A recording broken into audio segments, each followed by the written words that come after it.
All right. Welcome back, everyone. Ready for another deep dive. Definitely. Always excited to dive into something new. Okay, so today we're all about improving conversational English. And making it easier and more natural, especially when you're chatting with native speakers. Right. Yeah, exactly. And to help us out with this, we're going to be looking at this really interesting educational video script. Oh, cool. Yeah, I think it has some really practical tips and advice in there. Awesome. Can't wait to hear what it's all about. So one of the first things that kind of jumped out at me was this whole idea of focusing on the gist. The gist? Okay. Yeah, like imagine someone's telling you about their weekend plans. You don't need to catch every single word they say. Right, right. Just the main idea. Did they stay in? Did they go out? That's the gist. I see. So, like, not sweating the small stuff and just trying to get the big picture. Exactly. And the script also talks about how native speakers often blend words together, creating these like chunks of sound. Oh, yeah. I've definitely noticed that. Yeah. Like, what are you going to do? Often becomes, what are you going to do? Uh-huh. It's fascinating how our brains do that, isn't it? It really is. It's called connected speech. Connected speech. Yeah. And it's all about efficiency and flow.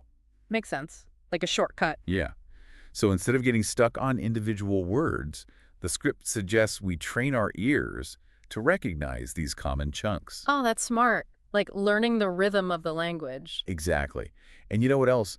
The script actually reassures us that even if we only catch like half of what's being said, context is key. Context. Yeah. We can often fill in the blanks based on the situation and the words we did understand. Oh, that makes sense. Our brains are pretty good at filling in gaps, right? Absolutely. It's Yeah. like a puzzle. Oh, I like that analogy. You might only have a few pieces, but with the right context, you can often figure out the complete picture. Exactly. I see what you mean. And speaking of putting the pieces together, the script also emphasizes the power of asking the right questions. Asking questions. Yeah, to keep those conversations flowing smoothly. Oh, okay. Yeah. So instead of asking those closed-ended questions that just kind of lead to dead ends, it suggests we use more open-ended ones. Ooh. So instead of saying, did you have a good weekend? You could ask, what was the highlight of your weekend? Oh, that's a good one. That's way more interesting. Right. And it invites a much more detailed and engaging response. For sure. So what do you think? Is this making sense so far? Absolutely. It's all about being more intentional with our questions and responses. Exactly. And when you ask these kinds of questions, you're also signaling genuine interest in the other person. Which is so important for building connections. Exactly. Okay, so we've got gist, chunks, and open-ended questions. Now, are you ready for this?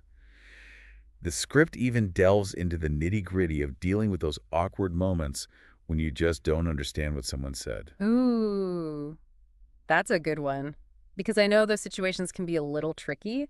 Yeah. So I'm really curious to hear what the script recommends for those moments. Yeah. It encourages us not to be afraid to politely ask for clarification. Okay. You know, simple phrases like, could you repeat that, please? Or, sorry, I didn't quite catch that. Yeah, I see. Just being direct and honest about it. Exactly. Most people are more than happy to repeat themselves, Yeah. especially if they see you're genuinely interested in what they have to say. Right. Makes total sense. It's all about creating that space for clear communication, showing the other person that you value their words. And you know what else can make a huge difference? What's that? Active listening. Here's where it gets really interesting. The script emphasizes how active listening is like the foundation for any successful conversation. Okay, so active listening, but what exactly is active listening? I mean, it's more than just hearing the words, right? Yeah, you're absolutely right. It's about being fully present in the conversation. Present. But yeah, like mentally and emotionally. Showing the speaker that you're not just passively hearing their words, but actively engaging with their message. Oh, okay. So how do we actually do that? Are there like specific techniques we can use to become better active listeners? Definitely. The script highlights some really practical strategies, Oh, like absolutely. using nonverbal cues to show you're paying attention. Nonverbal cues. Yeah, think about nodding your head, making eye contact, using appropriate facial expressions. I see. So it's not just about what we say, but also about how we present ourselves physically during the conversation. Exactly. And then there are verbal cues as well. Verbal cues. Yeah, little things like saying, oh, I see, or that's interesting, can go a long way. Oh. So it's like you're giving them little breadcrumbs to let them know you're on the same path with them. That's a great way to put it. And you know, these verbal cues not only demonstrate your attentiveness, but they also encourage the speaker to elaborate further. Oh, that's interesting. So it can actually lead to a richer and more insightful conversation. Exactly. Wow. I love how these seemingly small things can have such a powerful impact on the overall flow and depth of a conversation. It's really remarkable. And here's another fascinating aspect of active listening that the script touches upon. It can actually help you understand the speaker better, even if their English isn't perfect or they have a strong accent. Now, that's interesting. How does that work? Well, when you're actively listening, you're not just focusing on the words themselves, but you're also paying attention to the speaker's tone of voice, their body language, their facial expressions. Right.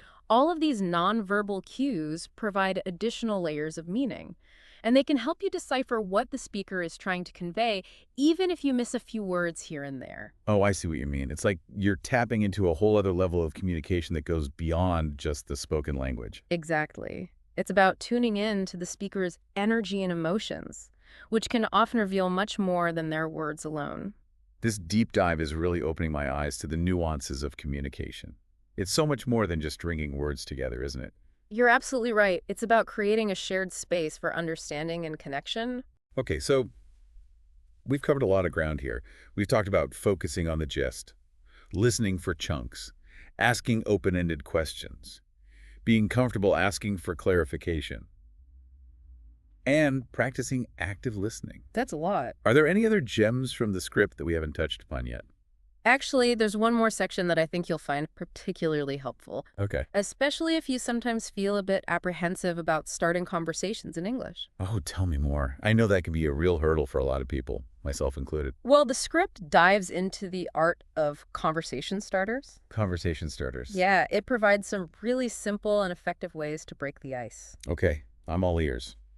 Let's hear those tips. One of the simplest and most effective ways to start a conversation is to simply ask the other person about their day. Gray? Something like, hey, how's your day going? Or what have you been up to today? Yeah. Those are classics for a reason, aren't they?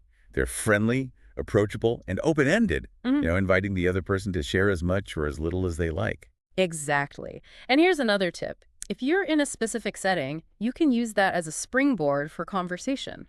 Oh, yeah. Let's say you're at a coffee shop. Yeah, You could say something like, I love the atmosphere here. Have you been here before? that's a clever way to strike up a conversation. Yeah. It's relevant to the environment, and it shows that you're interested in the other person's experience. Right. And if you're feeling a bit more adventurous, you could even try commenting on something you've observed. Okay. Like what? For example, you could say, I love your shoes. Where did you get them? Oh, I like that. It's genuine, specific, and it opens up the possibility for a more personal connection. Right. But what if you don't have anything in common with the other person? Or what if you just can't think of anything interesting to say? That's a common concern.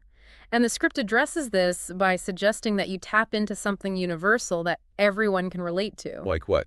Like the weather. Ah, the classic conversation starter. But even something as simple as the weather can be a great way to break the ice and establish a connection. Right. You could say something like, wow, what a beautiful day it is today. Or, can you believe all this rain we've been having? Exactly. It's about finding common ground and initiating a friendly exchange. Right. And, the most important thing to remember is that conversation starters don't have to be brilliant or witty. Right. It's more about showing genuine interest and creating an opportunity for connection. Absolutely. And the more you practice these simple conversation starters, the more confident and comfortable you'll become in initiating conversations in English. I love how this deep dive is giving us both practical tips and a deeper understanding of the dynamics of conversation. It's like we're uncovering the secrets to unlocking more meaningful interactions.